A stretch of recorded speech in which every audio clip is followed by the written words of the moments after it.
கன்னி தெய்வம் துணை. கன்னி தெய்வத்தை வழிபடக்கூடிய கன்னி தெய்வங்களின் குடும்ப உறவுகளாகிய நண்பு உறவுகள் அனைவருக்கும் என்னுடைய நெஞ்சார்ந்த வணக்கத்தை தெரிவித்துக் கொண்டு, போன பதிவில் பாதியில் விடப்பட்ட அந்த ஆடியோவை கேட்டு அதற்கு பதிலளிப்போம். ஏன்னா ரொம்ப வித்தியாசமான ஒரு நிகழ்ச்சியை சொல்லி கொண்டிருக்கிறார்கள். என்னுடைய பதிவை கேட்கும் பொழுது பூஜை அறையில், அதாவது கன்னி தெய்வத்தின் அறையில் இருந்து எலுமிச்சம்பழத்தை யாரோ தூக்கி எறிவது போல் இருந்தது என்று கூறுகிறார்கள். பார்க்கலாம் மீண்டும் அவர்கள் என்ன சொல்கிறார்கள், அதற்கான பதில் என்னவென்று காத்திருங்கள். மகிழ்ச்சி. இதோ அவர்களுடைய தொடர்ச்சியான ஆடியோ. ஆல்ரெடி இங்கே நான் அவங்க பார்த்த முகம் தான் இங்கே தான் இருக்காங்க. அவங்க அந்த பூஜை ரூமோட வாசலில் ஒரு ஒரு 6 வயசு பாப்பா இருக்கும்பா. 6 வயசாக இருக்கும். நல்லா பட்டுப்பாவோட சட்டை போட்டுக்கிட்டு நல்லா அப்படி தங்க மாதிரி மின்னுறாங்க. அவங்கள என்கிட்ட ஆனால் நான் தூங்கவே இல்லைப்பா. அது நிஜமாக தூங்கவே இல்லை. கண்ணை கொண்டு எனக்கு அப்படியே லைட்டாக சுருகுது. எனக்கு நல்லாவே அவங்க 2 பேருமே நிற்கிறது எனக்கு நல்லாவே தெரியுது. அந்த திருநங்க சொல்கிறாங்க, இங்கே பாரு, இந்த பாருன்னு சொல்லி என்னை கூப்பிட்டு அந்த பாப்பாவை காமிக்கிறாங்கப்பா. காமிச்சோன்னா என்னடா அது, இவங்க என்ன நிஷால இவங்க எதுக்கு நம்ம பூஜை ரூம் மட்டும் நின்றுட்டு ஒரு கையில் ஒரு பாப்பாங்க வச்சுட்டு நம்மள்ட்ட கூப்பிட்டு காமிக்கிறாங்களேன்னு நான் நிஜமாவே அதை நான் யோசனை பண்ணுறேன். தூங்கலை நான். டக்குன்னு எழுந்திரிச்சிட்டேன். ஏஞ்சா பார்த்தா அவங்க 2 பேருமே காணோம். அப்புறம் துணுரை பூசிட்டு சாமியை கும்பிட்டு போய் அப்புறம் நான் போய் உட்காந்துட்டேன். என்னன்னு தெரியல இப்படி வருதுன்னு. அந்த அன்னைக்கு நைட்டு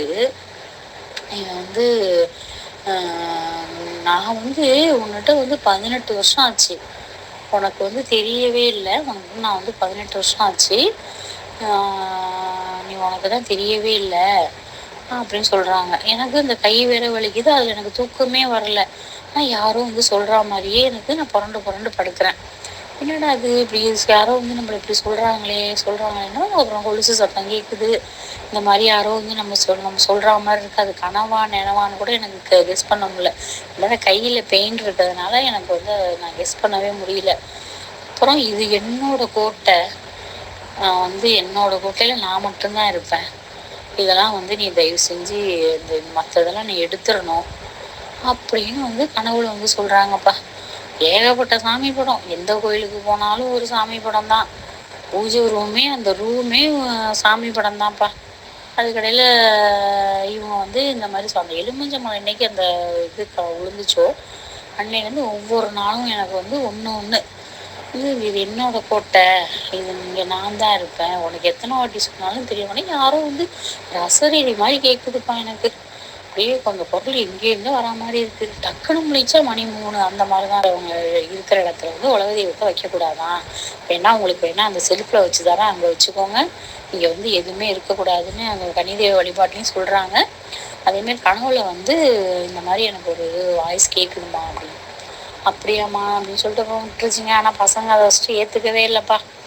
ஏற்றுக்கலை, வீட்டுக்காரர் ஏற்றுக்கலை, பிள்ளைங்க ஏற்றுக்கலை. அதெல்லாம் எல்லாம் ஆப்போசிட்டாகவே இருந்துச்சு.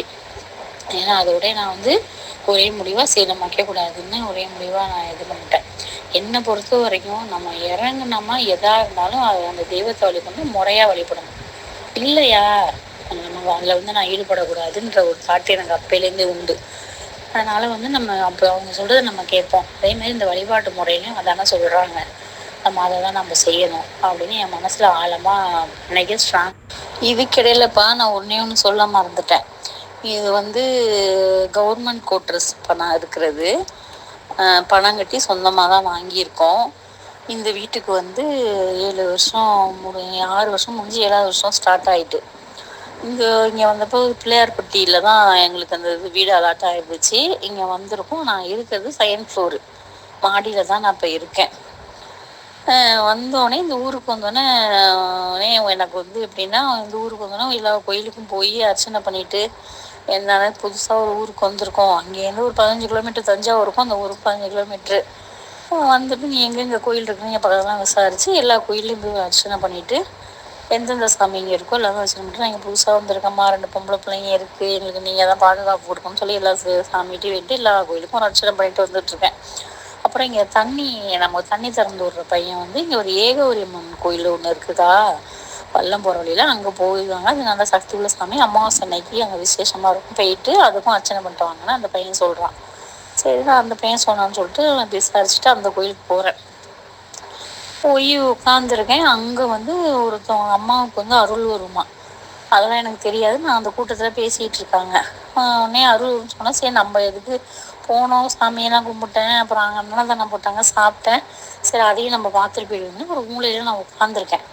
அந்த அம்மாவுக்கு வந்து அருள் வருதுப்பா, எல்லாம் பணம் கட்டி அந்த அம்மாட்ட அருள் வாக்கு கேட்கறதா உட்காந்துருக்காங்க அந்த கூட்டத்தில். பரவாயில்லையே, நல்ல தொழிலாக இருக்க. நம்மளும் அருள்வாக்கு சொல்லி பணம் வாங்கலாமோ? கேட்குறேன், கேட்டுட்டு தான் இருக்கிறேன். உட்காந்துருக்கோம். எனக்கு என்னன்னா மூலையில் நான் உட்காந்துருக்கேன். அந்த அம்மாவுக்கு ஸ்டார்டிங் அப்போ தான்ப்பா அருள் வருது. வந்துட்டு என்னை நான் மூலையில் அங்கே உட்காந்து என்னை கூப்பிடுறாங்க. எவ்வளோம்மா நீ உன்னையே தான் கூப்பிட்றாங்க. ஆனால் எனக்கு ஒரு ஆச்சரியமாக போயிட்டு, இதுக்கு நம்ம சம்மந்தம் இல்லாமல் நம்மளை கூப்பிடுறாங்க அப்படின்னு. வாமா வா வாங்குறாங்க. நான் போய் கொஞ்சம் அதெல்லாம் கூட்டத்தில் விளக்கிட்டு இங்கே போய் கொஞ்சம் ஒரு டிஸ்டன்ஸ், ஒரு 10 மீட்டர் டிஸ்டன்ஸ் நின்றுட்டுருக்கேன். நீ எதுக்கு வந்திருக்கேன்னு எனக்கு தெரியும். ஏதுடா தெரியாத ஊருக்கு வந்திருக்கோம், பிள்ளை குட்டியெல்லாம் வச்சுக்கிட்டு நம்ம வீடு வாசல் எப்படி இருக்குமே ஏதோ என்னமோன்னு தான் நினச்சிக்கிட்டு இருக்கேன். பரவாயில்ல, உண்மையும் பாராட்ட தான் செய்யணும். வந்தது தெய்வமாக தான் இருக்குமோ என்று எனக்கு தோன்றுகிறது. பார்க்கலாம், உங்கள் ஆடியோவை தொடர்ந்து கேட்குறேன். இதெல்லாம் ஒன்றும் நீ கவலைப்படாத. நீ வீட்டுக்கு வர மணி உன் தெய்வம் வந்து அங்கே உட்காந்துருச்சு. அதனால அமோகமாக இருப்ப, அமோகமாக இருக்கும் உன் வீடு, அமோகமாக இருக்கும், எந்த பிரச்சனையும் இல்லைம்மா, போயிட்டு வா, நல்லா இருப்ப அப்படின்னு சொல்லிட்டு துணூறு பூசி விட்றாங்கப்பா. எனக்கா மேலையெல்லாம் புள்ள எரிஞ்சிக்கிட்டு எனக்கு ஒன்றுமே புரியல. அந்த அம்மா இப்படி சொல்கிறாங்களே, அதாவது இந்த தோசியக்காரங்க ஜாதகம் பார்க்கறதுக்கு முன்னாடி நடந்த விஷயம் அது. இது அதெல்லாம் வந்து எனக்கு எப்போ எல்லாமே ஓடிட்டு இருந்துச்சு. இதுக்கெல்லாம் எனக்கு இந்த கையும் பெயின் இருக்கு. நான் இவருக்கு சொல்கிறேன், நான் வந்து உங்களை பார்க்குறேங்கன்னு சொல்லி இந்த இவரும் சொல்கிறாரு. அப்புறம் அந்த பொண்ணு வந்து என் வேலை பார்த்த பொண்ணு அந்த விளக்கு பற்றி விசாரிச்சு சொன்னிச்சா. சொன்னேன் சரின்ட்டு நான் இப்போ அன்னைக்கு நைட் நான் படுக்கிறேன். சாமியை வேண்டியதுதான் என்ன இப்படி சொல்கிறாங்க என்னன்னு தெரியலையம்மா அப்படின்னு சொல்லிட்டு நான் வந்து தெய்வத்தை வேண்டிட்டு படுக்கிறப்போ வந்து நாளைக்கு காலையில் உனக்கு ஒரு நல்ல செய்தி வரும் அப்படிங்கிற மாதிரி ஏதோ யாரோ வந்து எனக்கு சொல்கிற மாதிரி இருக்குது. வரும் அப்படிங்கிற மாதிரி இருக்குது. டக்குன்னு ஏஞ்சி முடிச்சு பார்த்தா வந்து ஒன்றும் இல்லை. சரி எனக்கு திருப்பி போய் நான் எப்போ எழுந்திரிச்சாலும் தண்ணியை குடிச்சிட்டு போய் சாமியிடக்கு வாங்கணும்னு என் மனசில் என்னான்னு கேட்குறது. உங்கள்கிட்ட எல்லாம் எனக்கு கேட்கணும் பண்ணணும்னா அந்த இதெல்லாம் எனக்கு தெரியலப்பா. ஆனால் உங்கள் பதிவை கேட்டுக்கிட்டே இருக்கேன், ஒன்றுலேருந்து நான் கேட்டுட்ருக்கேன். ஆனால் வந்து இதெல்லாம் எனக்கு அந்த யோசனையெல்லாம் இல்லைப்பா. என்னென்னா உடனே அவங்க வச்சா ஃபோன் அடிக்கிறாங்க. நான் இதை வந்து யோசனை பண்ணிட்டே இருக்கேன், அந்த சமயம் அவங்க அடிக்கிறாங்க. அப்போனே நான் கேட்குறேன், அண்ணி இந்த மாதிரி உங்கள் சைடு வந்து ஆமாம் அங்கே ஒரு கீழவாசல் இருக்கான்ப்பா மதுரையிலையும். அங்கே வந்து ஆமாம் இங்கே கிடைக்கும்பா, நான் வந்து தம்பி வேலை விட்டு வரும்போது நான் அவனை போய் என்னன்னு விசாரிக்க சொல்கிறேன் அப்படின்னு அந்த அண்ணி சொல்கிறாங்க. சரி தம்பி வேலை முடிஞ்சு வரப்ப எனக்கு என்னன்னு எனக்கு கால் பண்ண சொல்லுங்கள் எனக்கு அப்படின்னு சொல்லிட்டு நான் சொல்லிட்டேன். பார்த்தா கரெக்டாக மணி 5:45 என்னமோ அந்த பையன் எனக்கு ஃபோன் அடிக்கிறான். அத்தை இந்த மாதிரி நீங்கள் வந்து விளக்கு சொல்லியிருந்தீங்களாம்ல அம்மாட்ட, நான் இப்போ கீழவாசல் தான் வந்திருக்கேன், விளக்கு வந்து இந்த மாதிரி இவ்வளோ ரேட்டு சொல்கிறாங்க, இந்த பாருங்கள் வாட்ஸ்அப்பில் உங்களுக்கு ஃபோட்டோ எடுத்து அனுப்புகிற பாருங்கள், எந்த விளக்கு சொல்லுங்கள், நான் வாங்கிட்டு வந்து எனக்கு தஞ்சாவூர் வரதான் நான் உங்களுக்கு கொடுத்துட்டு வந்துடுறேங்கிறான். எனக்கு அப்படியே தூக்கி வாரி போட்டுது. என்னடா அது இப்படி சொல்கிறானேன்ட்டு நான் எனக்கு 2-3 இதை அமுச்சு விட்டான். அந்த 3800 ஒரு விளக்கு காமிச்சா. இது என் பட்ஜெட்டு போதும்பா, இந்த விளக்கு ஏந்திரி அப்படின்னு சொல்கிறாங்கப்பா. சொன்னோன்னா தூக்கி வாரி போட்டு ஏந்திரிச்சிட்டேன். அந்த மாதிரியே ஏந்திரிச்சிட்டேன். கரெக்டாக அந்த பையன் காலைல 6 மணிக்கு தான் விளக்கோட வந்துட்டான்ப்பா.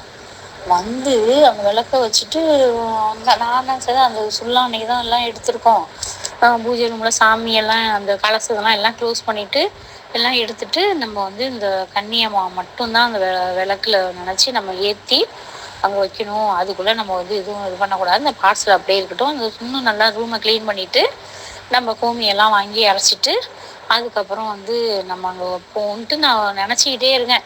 இவங்க வந்தால் அப்புறம் டிஃபன் பண்ணி கொடுத்தோம், சாப்பிட்டுட்டு அந்த பணத்தை கொடுத்தோம், அந்த தம்பி கிளம்பிட்டாப்புல. அப்புறம் நினச்சிக்கிட்டே இருக்கேன்.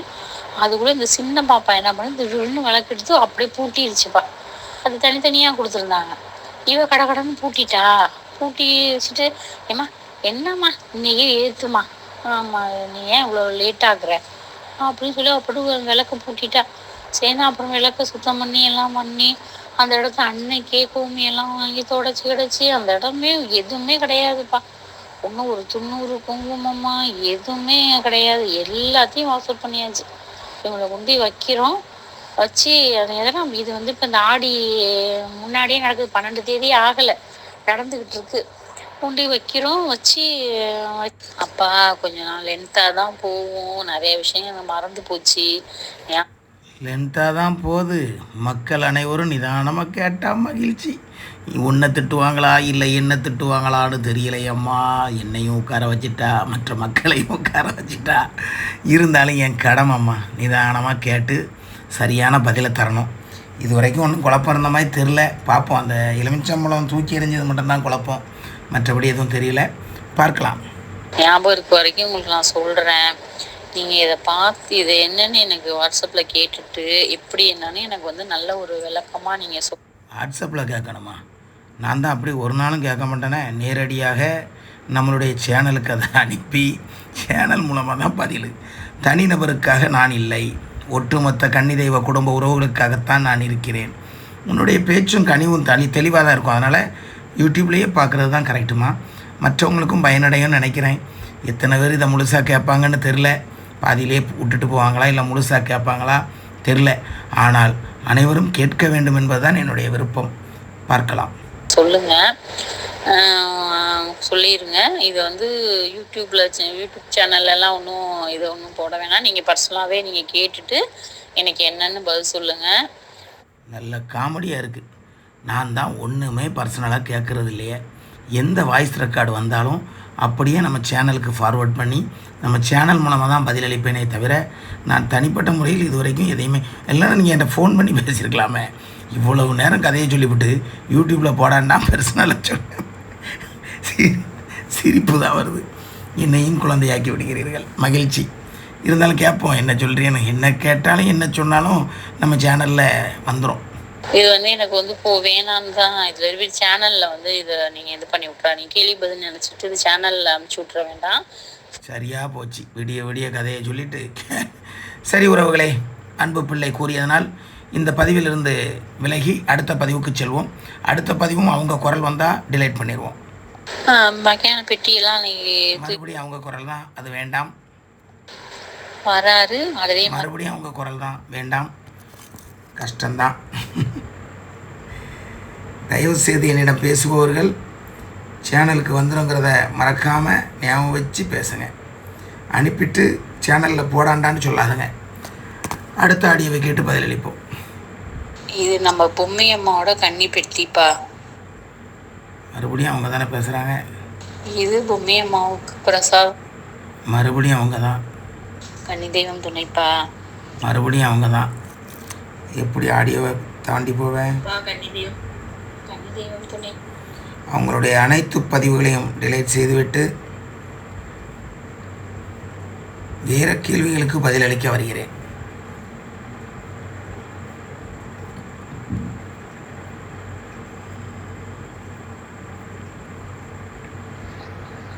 அண்ணா, இன்னைக்கு காலையில இந்த பதிவை நீங்க போட்டிருந்த பதிவை நான் பார்த்தேன். ஆனா அதுல வந்து நான் கேட்டிருந்ததுக்கான பதில் அதுல எதுவும் வந்த மாதிரி இல்லை. ஆனா ஒரு விஷயம் என்னன்னா, பேய் பிசாசு விரட்டுற மாதிரி உங்களுக்கு இதாயிடும் அப்படின்ற மாதிரி நீங்க சொல்லியிருந்தீங்க. என்னோட இதை வச்சு நீங்க அப்படி சொல்லியிருந்தீங்க அப்படின்னா அதுக்கான பதில் என்னன்னா, நான் வந்து பேய் பிசாசை விரட்டுறதுக்கு இந்த மாதிரி சொல்லலை. மாந்திரீகம் என்றாலே எனக்கு பிடிக்காதது பார்த்துக்கோங்க, சரிங்களா? தெய்வம் மட்டும்தான் நமக்கு எல்லாமே. சாமிகா தான். இந்த மாந்திரீகம் அப்படின்றதெல்லாம் நான் நம்பவே மாட்டேன். ஆனா அப்படி இந்த மாந்திரிகத்தை விட்டு நான் ஒதுங்கி இருக்கிறவ அவங்களாலே எனக்கு பிடிக்காது. சொல்ல போனா அந்த மாதிரி நான் இருக்கிறது. அப்படி நான் நீங்கள் என்ன சொல்ல வரீங்கன்னு எனக்கு தெரிலம்மா. நீங்கள் யாருன்னு எனக்கு தெரில. என்கிட்ட பேச வேண்டியதை டக்குன்னு பேசுங்க, பதிலளிக்க வேண்டும். போகும்போதே நாங்கள் அப்படி போயிட்டு இருந்தோம், சரிங்களா? அப்போ இருந்து நான் கும்பிடுறேன். எனக்கு தாயா நான் எங்கள் அம்மா கூட நான் நினைக்கிறேனே இல்லையோ அவங்களதான் நான் அம்மாவா நினைப்பேன். அந்த அளவுக்கு நான் இருந்தது. ஒரு ஜக்கம்மாக்காரன் வந்து என் தம்பி வீட்டில் சில பிரச்சனைகள் இருக்குன்னு சொல்லி ஆனா நான் என் தம்பி வீட்டுல அன்னைக்கு ஒரு சொத்து வீட்டு அப்பாவோட இடத்த பிரிக்கிறாங்க. அந்த டைமுக்காக நான் அங்க போயிருந்தேன். அந்த நேரத்துக்கு அந்த ஜக்கம்மாக்காரன் எப்படி வந்தாங்க என்ன ஏதுன்றதே தெரியல. ஆனா என் தம்பி வீட்டுல சில பிரச்சனைகள் இருக்குன்னு சொன்னாங்க. அந்த பிரச்சனை எப்படின்னா எனக்கு தெரியுது கண்ணுக்கு.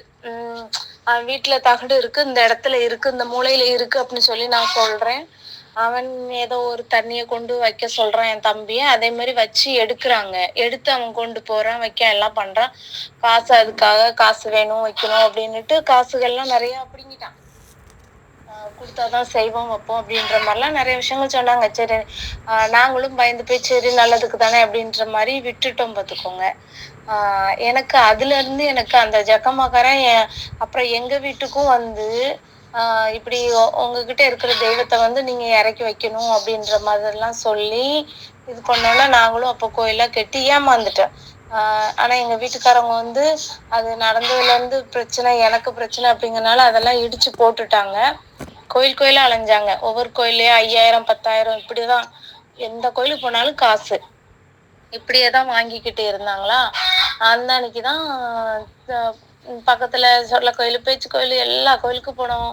தண்ணி எறிகிறதுல இருந்து எல்லாமே பார்த்தாங்க.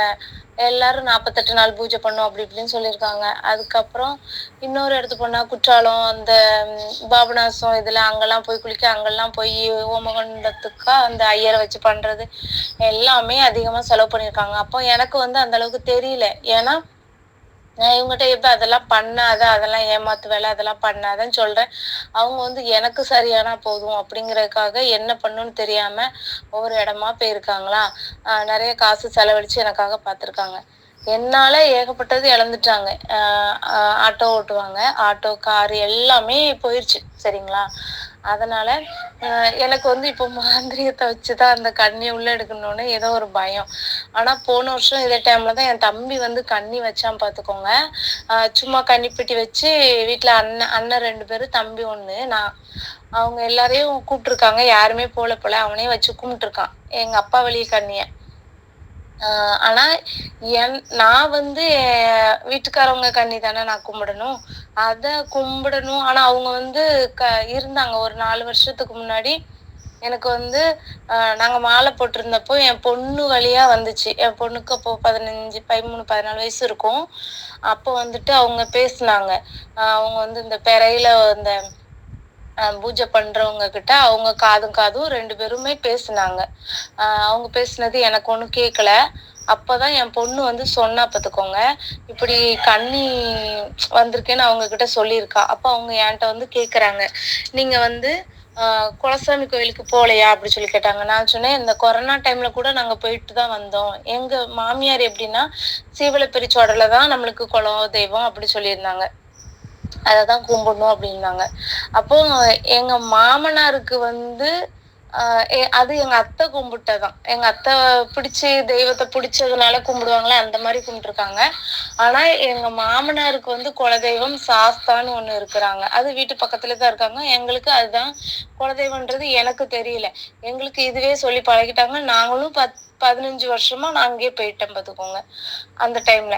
அதுக்கப்புறம் அந்த பூசாரி கேட்டப்போதான் நான் சொன்னேன், இல்ல நான் போயிட்டு தான் வந்துட்டு இருக்கோம் அப்படின்னு சொன்னேன். இல்ல நீங்க குலதெய்வ கோயிலுக்கே போகல அப்படின்னு சொல்லி கண்ணி சொல்லுது.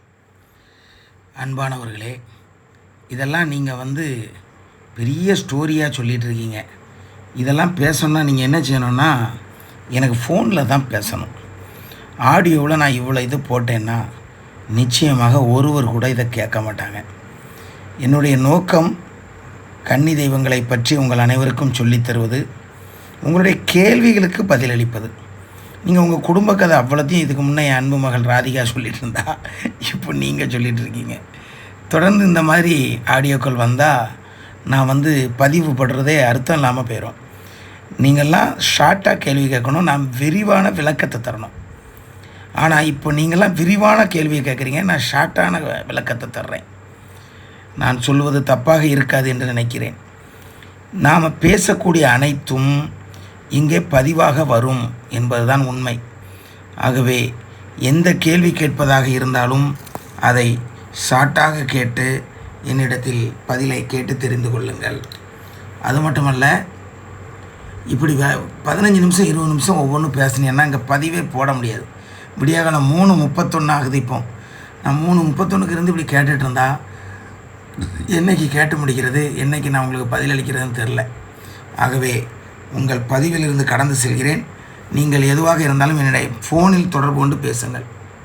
ஆனா அந்த டைம்ல எனக்கு நீங்க இத்தனை இன்னொன்னு நான் என்ன தெரியுமா, உங்களுடைய அனைத்து ஆடியோக்களையும் டிலைட் செய்துள்ளேன். நீங்கள் என்கிட்ட பிறகு ஃபோனில் கேளுங்க, நான் அதுக்கு பதில் தரேன். தயவுசெய்து ஆடியோக்கள் அனுப்புபவர்கள் சின்னஞ்சிறு ஆடியோவாக அனுப்புங்கள், உங்களுக்கு நான் தெளிவாக பதில் தருவேன். நேரம் 3:32. இந்த இப்போ நான் போடக்கூடிய இந்த ஆடியோ சுமார் 30 நிமிஷம் ஓடக்கூடிய ஆடியோ. அடுத்த கேள்வியை பார்த்து பதிலளிக்கிறேன். டெய்லி விளக்கு ஏற்ற வட்டோம்ல நான் அத்தைமார்களை ரூபிடிசா லைசா அத்தைங்களையும் அந்த தாய்ங்களையும் நினச்சி தான் நான் விளக்கு ஏற்றுறேங்க சார். என் கண்ணியை நினச்சி நான் விளக்கு ஏற்றுறேங்க சார். எனக்கு எப்படி சொல்கிறது, ஆடி திருவிழா குழந்தைய பார்த்துக்கிட்டு இருக்கிறதுனால வர முடியாது சார். அவங்க ஆசீர்வாதம் எங்களுக்கு எல்லாருடைய கன்னிமார்களுடைய ஆசீர்வாதமும் எங்களுக்கு கிடைக்குங்கிறோம். எம்மா எம்மா எம்மா தாயே, நீங்கள்லாம் எங்கேருந்து வர்றீங்கம்மா? நல்லா இருப்பீங்க. 1வது பதிவிலிருந்து பாருங்கள். ரூபினிசாம்மா லைசாம்மாவுக்கு நீங்கள் தீபம் ஏற்றாதீர்கள், தீபம் ஏற்றும் இடத்திலிருந்து நினைக்காதீர்கள்.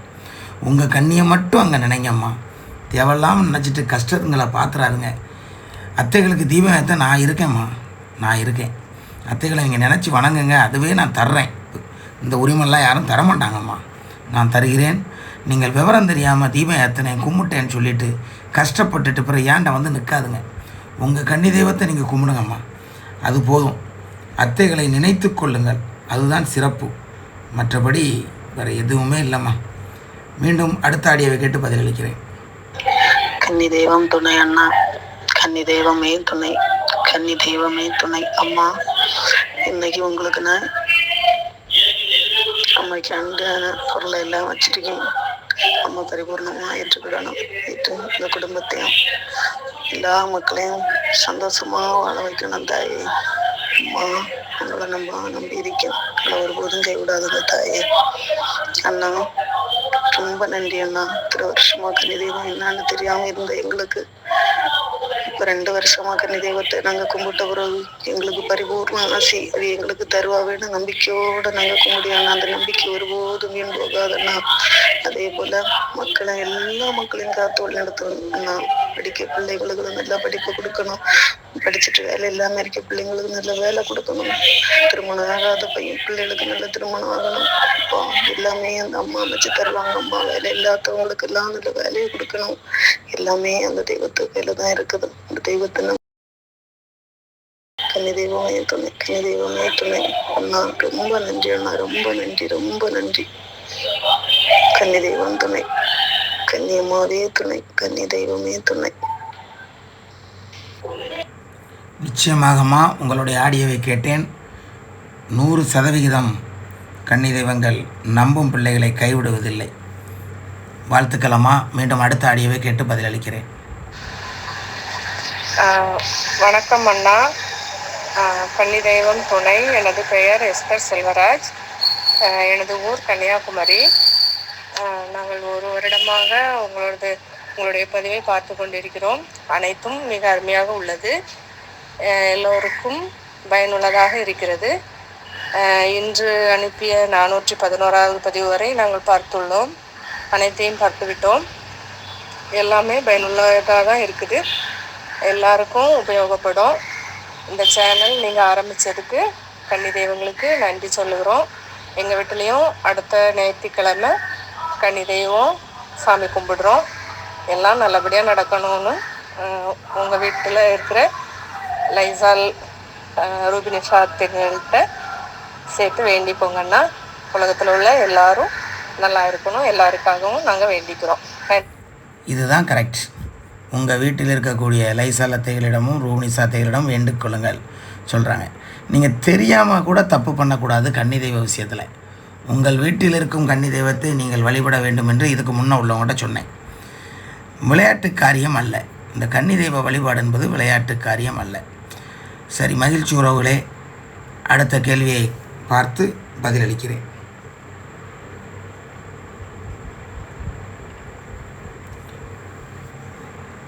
கன்னி தெய்வமே துணை, நாகர்கோவிலிருந்து பாபு பேசுகிறேன். ஐயா, எனக்கு ஒரு உதவி செய்யுங்கள் ஐயா, உங்களால் மட்டும்தான் முடியும். ஐயா, நீங்கள் போடும் பதிவில் எல்லா பதிவுகளையும் பார்த்து கொண்டு வருகிறது. ஐயா, மிக்க மகிழ்ச்சி, எனக்கு மிகவும் சந்தோஷமாக இருக்கிறது. மனக்கவலைகளிலிருந்து வெளிவருகிறேன். ஐயா, எங்கள் குடும்பத்தில் எங்கள் தாத்தாவின் அண்ணனாகிய முறையாக எடுக்காமல் காலன் போக்கில் விடாமல் கன்னி தெய்வத்தை வணங்கி வந்தார்கள். மாற்றாக ஒரு 10 வருடத்திற்கு முன்பாக இடம் பிரச்சனையாக இந்த நிலையில் அந்த வீட்டை விற்று விட்டார்கள்.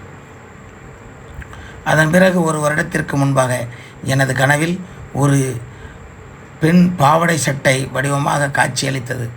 எனக்கு என் வீட்டில் முன்பு மாறாக நான் குலசை முத்தாரம்மன் கோயிலுக்கு சென்றிருக்கும் பொழுது ஒரு குறி சொல்பவர், உங்கள் வீட்டில் கன்னி தெய்வம் இருக்கிறது, அதனை முறையாக எடுத்து வணங்குங்கள் என்று கூறினார். ஆனால் கன்னி தெய்வத்தை முறையாக வணங்கும் என்னை என்று நினைத்தால் வீட்டில் பல பிரச்சனைகள் வந்துவிடுகிறது, சண்டைகள் சச்சரவு வருகிறது ஐயா. ஆனால் என் குடும்பத்தில் கன்னி தெய்வத்தை முறையாக கும்பிடுவதற்கு யாருக்குமே ஆர்வம் இல்லை. எனக்கு மிகுந்த ஆர்வம் உள்ளது ஐயா. மாறாக முறையாக, அது என்ன மாறாக முறையாக, எழுத்துக்களே புரிய மாட்டேங்குது. என் வீட்டில் கன்னி தெய்வம் வசிக்கவும் வழிகாட்டுங்கள் ஐயா. என் அப்பாவாக நினைத்து கூறுகிறேன் ஐயா. எனது குடும்பத்தில் பல பிரச்சனைகள், நோய் நொடிகள், மன நிம்மதி இல்லாமல் பொருளாதார பிரச்சனைகள், பல பிரச்சனைகளும் உள்ளது ஐயா. எங்கள் குடும்பங்கள் பல பேர் பிரிந்து உள்ளது. அது ஒன்றாக சேர்க்க நீங்கள் உதவி செய்யுங்கள் ஐயா. நான் கூறிய எழுத்தில் பிழை இருந்தால் மன்னிக்கவும்.